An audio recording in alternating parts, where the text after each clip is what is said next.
We are here in Finale Ligure. Now it is home of the Enduro World Series, and this is a men's DH course. It is one of the gnarliest courses that I think ever raced at the Enduro World Series. For some, scary terrain is one of the best and most fun things about riding mountain bikes, and for others, they avoid it. But let's take a look at how to get over that fear. So scary!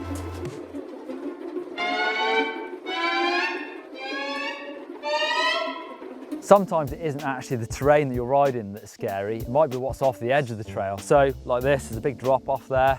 It could be the case on something like a North Shore skinny, where the bridge is really easy to ride, but there's drop offs either side. So try to remain relaxed and keep your head up.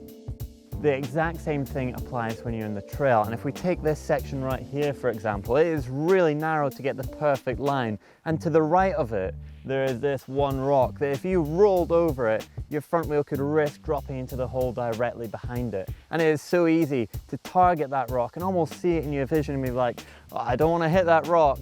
And if you do that, you start getting drawn towards it. It's almost like a honing beacon. So you want to stay far left of it. And even with all the riding that I've done, I constantly have to remind myself of this, just because it's so easy to spot that gnarly obstacle. So keep to the left of it, and that'll take you down the safest line into the next section. If you find a section of trail just a bit too scary, don't be worried about pushing down or finding an easier route down. Of course, your skill level will improve over time, but it's much better to take small, gradual improvements rather than big leaps and then a big crash. Because confidence is the absolute king when it comes to this stuff, it's all about getting out there and building it. So start small, think about maybe starting at some of the easier features and gradually building up. But remember, it is after all about having fun. So if you feel that you're out with your limits, then perhaps just save it for another day. Follow a friend. This is a great way of judging the speed and the line you need for something. It could be a really steep technical section or trying to judge a jump correctly. Just make sure that friend has got the section nailed so that you don't both have a big crash. It's natural for people to start looking closer to their front tyre when they get to something scary, because you might need to get a really precise line or get the technique at a perfect time.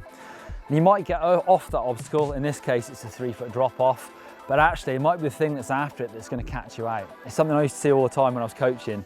2 sets of drop offs, people would often nail the first one but go offline and then crash just because they're not looking far enough down the trail.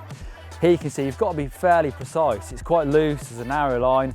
If you go off that line, there's rocks, there's trees. So remember to keep your head up and look at where you're going to land.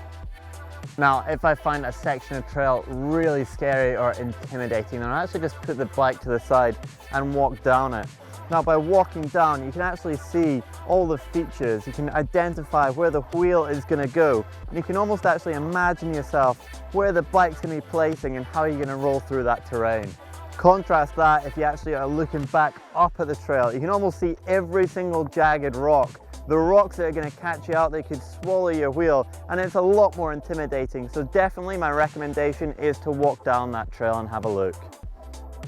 Oh, looks steep down there, but you need to try and stay relaxed. When you get stressed, you'll tense up and your riding gets much worse.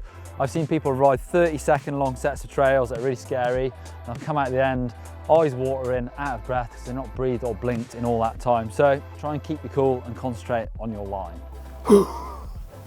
So that's how to ride scary terrain. Another video you might find helpful is how to ride steep descents. Click up there for that one. And if you find that rock gardens are what scare you, then why don't you click just down there for how to ride rock gardens.